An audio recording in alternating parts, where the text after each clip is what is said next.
البدع والأهواء، أهل البدع العقائدية وأهل البدع السياسية. نقول بيننا وبينكم السلف، بيننا وبينكم الكتب، كان فيقول البدع بيننا وبينكم. Bismillahirrahmanirrahim. Alhamdulillah wassalatu wassalamu ala Rasulillah wa ala alihi wa sahbihi wa man wala. Amma ba'd, kita lanjutkan bacaan terhadap kitab Syarah Muqaddimah Tafsir. Sekarang kita berada pada halaman 56. Bagian bawah itu antum lihat baik-baik, barakallahu fikum. Penjelasan mengenai satu lafaz terkadang maknanya berbeda-beda, tergantung penafsiran sebagian para ulama al-mufassirun. Na'am barakallahu fikum. Terkadang tafsirnya seperti ini, terkadang seperti itu, tapi ternyata apa? Ternyata ada yang memiliki dua wajah, dua sisi, ini juga benar, itu juga benar. Kalau seperti itu keadaannya, maka dua-duanya benar, diperbolehkan kita mengambil salah satu di antara keduanya. Tapi kalau ternyata yang satunya keliru, yang satunya benar, ambil yang benar, buang yang keliru. Paham ya? Kita lihat halaman 56 bagian bawah itu, lihat baik-baik, barakallahu fikum. Qala al-mu'allifu asbahullah, amma law kana bainahuma munaqadatan fa innahu la yumkin an yurada bihi al-ma'nayan. Penting. Adapun kalau seandainya di antara dua penafsiran itu ada pertentangan, kontradiksi, maka enggak mungkin yang diinginkan dengannya dua makna, enggak mungkin. Masalah quru, ya enggak? Nah, quru masalah apa? Masalah perceraian, masalah iddahnya quru. Nah, quru ini apa? Quru ini suci atau haid? Nah, ini antum enggak boleh haid, boleh suci. Kenapa? Ternyata di balik itu ada apa? Pembangunan. Pembangunan apa? Adalah jembatan atau apa? Pembangunan apa? Di balik ucapan quru itu maknanya adalah haid, maknanya adalah suci, itu enggak sembarangan, itu enggak bisa antum katakan terserah mau milih yang quru itu maknanya adalah haid, mau maknanya ada suci, boleh. Ternyata enggak boleh. Harus milih salah satu, karena nanti kalau antum perbolehkan nanti apa? Akan keliru pembangunannya. Pembangunan apa ini? Pembangunan hukum. Paham ya? Pembangunan hukum. Berkaitan masalah apa sih sebenarnya? Masalah nanti kalau diceraikan tuh dia hamil atau tidak. Nah, barakallahu fikum. Masalah apa? Ihsan? Masalah ketika diceraikan nanti itu hamil atau tidak. Paham ya? Hamil atau tidak. Itu kan nunggu dia tuh suci gitu loh. Jadi pendapat yang rajih bagaimana? Quru itu apa kemarin quru? Haid. Atau suci? Haid ya, 3 kali haid. Karena ketika menceraikannya itu apa? Harus dalam keadaan suci. Dan itu pun belum dia berhubungan badan. Suci dalam keadaan belum berhubungan badan, ceraikan, tafadhol, silakan. Kalau seandainya apa? Benar-benar ada alasan untuk cerai. Kenapa? Karena di balik itu ada pembangunan. Pembangunan apa tadi, Bang? Pembangunan hukum. Hukum bagaimana? Kalau dia dicerai dalam keadaan hamil, berarti apa? Nanti masa iddahnya sampai melahirkan. Itu pembangunannya. Kalau dia ternyata cerai dalam keadaan tidak hamil, kan mengetahuinya ketika suci. Maka nanti 3 kali apa? Haid. Haid, suci, haid, suci, haid, dah selesai. Ketika suci mau nikah, tafadhol. Paham belum? Paham maksudnya ya? Nah, cuman kalau masih tolak pertama, tolak kedua, ya kembalinya kepada suami kalau suami masih mau. Seperti itu. Nah. Dan lihat kata beliau, misal al-qar', seperti al-qar'u bimakna at-tuhur bimakna al-haid. Ini maknanya dua, tuhur sama haid, suci sama haid. Fala yumkin an naqul al-ayah salihatun lil ma'nayain. Enggak mungkin kita katakan ayatnya boleh dua-duanya.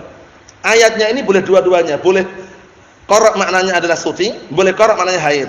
Li'annahu yakhtalif hukum, ya kan? Dikarenakan akan beda hukumnya nanti. Wala yumkin an yastami'a, dan enggak mungkin untuk bersatu atau bergabung. Karena kalau menceraikan istri dalam keadaan haid namanya cerai apa kemarin, Abdul Aziz? Bid'i. Paham ya? Tolak bid'i namanya, menceraikan dalam keadaan haid. Kalau menceraikan sunni, tolak sunni itu apa? Ketika sudah suci dari haid.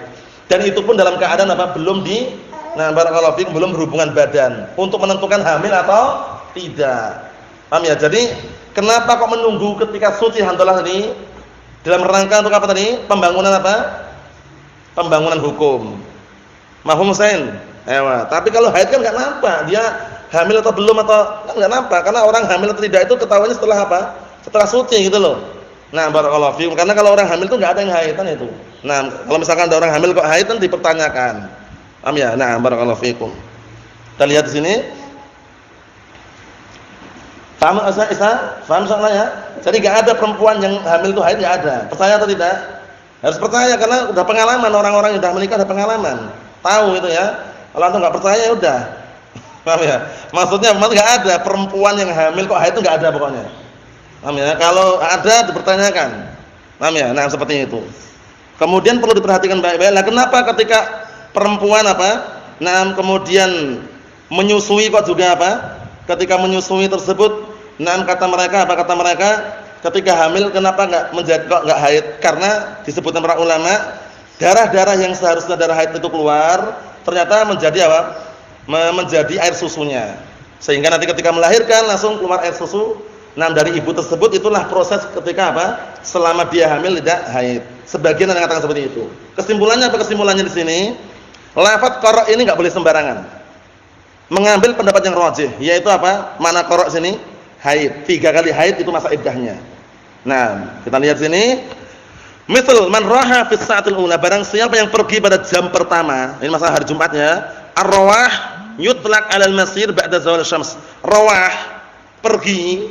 Nah, itu digunakan untuk orang yang berjalan setelah zawal syams, setelah zawal syams, setelah matahari tergelincir. Berarti siang kan?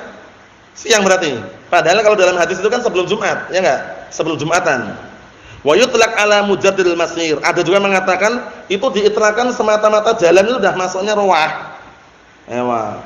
Fa huwa mushtarakun bainal mutlaq adh-dhahab wa baina naw'in mu'ayyan min adh-dhahab wa huwa al-masir ba'da zawal syams. Maka lafaz rawah ini mustarak, berserikat, bersekutu, boleh digunakan antara semata-mata pergi itu rawah juga, atau digunakan pergi yang jenis tertentu. Jenis tertentu yaitu pergi berjalan setelah matahari zawal. Walidzalika la yumkin al-jam' bainahuma. Di sini enggak mungkin menggabungkan antara keduanya, harus milih. Karena yang diinginkan dalam hadis itu Man raha fi sa'atil ula faka'annahu qarraba badanatan.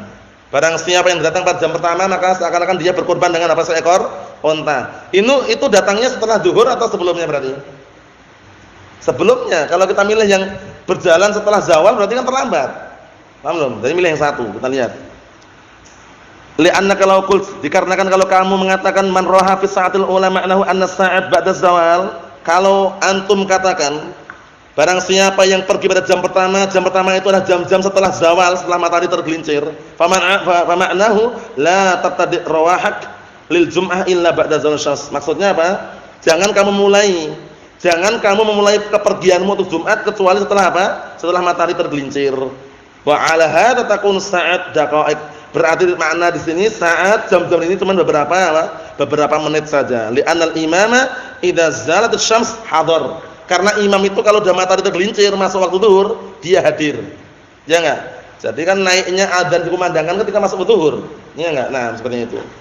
Wa idza qulna bi anna rawah mutlaqud dhahab. Tapi kalau dikatakan bahwa rawah pergi itu adalah intinya pergi secara global, sara rawah yabtadi' min awal nahar. Maka menjadi rawah di sini yubtada' dimulai min awal nahar, dimulai di awal siang pagi itu, min tulu'is syams, yaitu semenjak terbitnya matahari. Ini yang rajih. Paham ya? Yang berangkat pertama ke masjid hari Jumat seakan-akan dia berkorban unta. Jam kedua seakan-akan berkorban sapi. Jam ketiga seakan-akan berkorban kambing. Jam keempat seakan-akan berkorban ayam. Jam kelima seakan-akan berkorban telur. Jam berikutnya seakan-akan berkorban lele. Enggak disebutkan ya. Ya itu ada ta'ala gitu aja. Cuman yang nas tadi itu, dari sampai telur tadi, mulai dari unta sampai telur tadi itu. Paham ya? Nah, barakallahu fikum seperti itu. Nah, kita lihat di sini. Jadi kesimpulannya untuk masalah roha ini maknanya apa tadi? Ba'da zawal atau setelah terbit matahari? Kesimpulannya setelah terbit matahari.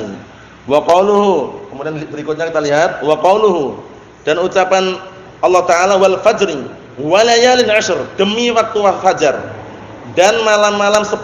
Itu malam-malam 10 itu 10 apa? Wa layalin 'ashr fiha qaulan. Sekarang masalah malam-malam 10 ini ada dua pendapat.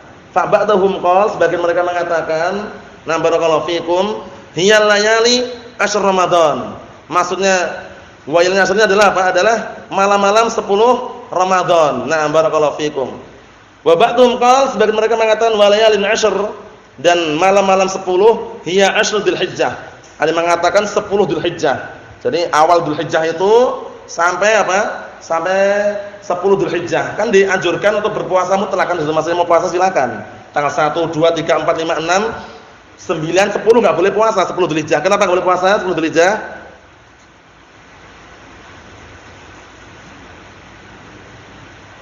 Karena apa?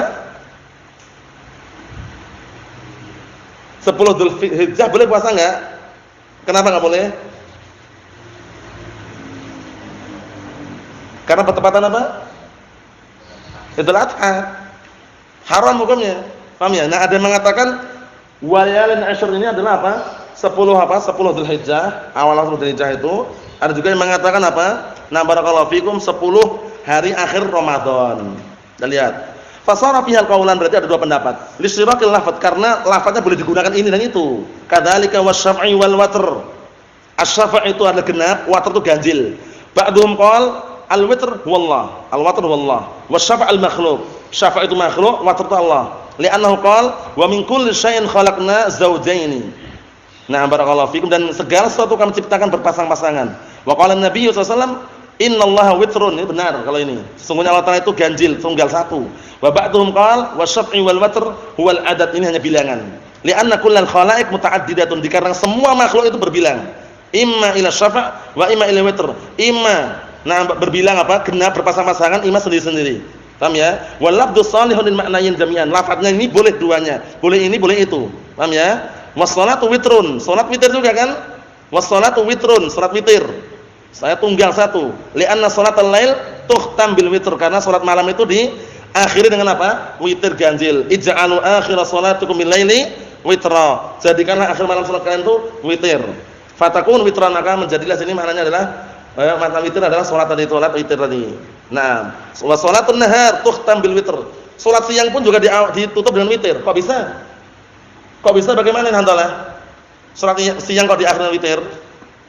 Subuh, duhur, asar. Nah, penutupnya apa? Maghrib. Maghrib witir enggak? Witir ganjil, itu maksudnya. Menutup apa? Siang tadi itu maksudnya, itu kita lihat. Kata beliau, dan salat siang hari juga diakhiri dengan witir, fatakun witran, menjadi witir, jumlahnya ganjil. Wala yunafi dzalika qaulus shalah adz-dzuhur 4 rakaat wa salatul asr 4 rakaat. Ini enggak meniadakan, walaupun salat zuhur 4 rakaat, salat asar 4 rakaat, enggak masalah, tapi ingat, fa inna salatal maghrib witrun. Tapi salat maghrib kan witir, ganjil salat maghrib. Berapa rakaat? 3 rakaat witir, gitu loh. Wa hadhihi na barakallahu fikum autarat tilk. Dan inilah yang dikatakan witir situ. Jadi salat maghrib itu witir penutupnya. Yakni anal maghriba ju'ilat ma sabaqa witran. Nah, maksudnya adalah salat maghrib itu dijadikan, kalau dinisbahkan pada yang sudah salat-salat yang sebelumnya itu witir. Ya enggak? Subuh genap, zuhur genap, asar genap, maghrib bagaimana? Ganjil witir. Paham belum? Seperti itu. Wa li hadza qala Rasul sallallahu alaihi wasallam, oleh karena ini Rasulullah sallallahu alaihi wasallam berkata, innaha witrun nahar. Sesungguhnya salat maghrib itu witirnya apa? Witirnya siang. Ya, siang kalau salat witirnya maghrib itu penutupnya istilahnya ya. Wa qala Rasul sallallahu alaihi wasallam, idza khashiya ahadukum as-subh shalla wahidatan fa'autarat lahu ma qad shalla. Apabila salah seorang di antara kalian khawatir, paham ya? Nah, barakallahu fikum, mendapati apa? Mendapati waktu subuh. Maksudnya bagaimana maksudnya ini? Maksudnya terlambat gitu ya. Terlambat, sudah masuk waktu subuh, shalah wahidah. Cukup satu rakaat salat witir malam. Paling sedikit berapa salat witir? 1 rakaat. Fa'autarat lahu ma qad shalla, maka dia witir dengan 1 rakaat tadi. Nah, sudah dianggap dia salat. Warrajih anha syamilatun lil ma'nayn. Yang rajih kalau ini mencakup 2 makna, li'annahu kullama kanatil ayah tatadamman ma'nayain. Dikarenakan setiap kali ayat tersebut mengandung 2 makna, la yatanafayan, yang 2 makna tersebut tidak bertentangan, tidak kontradiksi, tuhmal alaihima, maka dibawa kepada makna salah satu di antara keduanya. Paham ya? Dibawa kepada makna dua-duanya. Nasallahu alaihi wasallam fid dunya wal akhirah walhamdulillahirabbil alamin.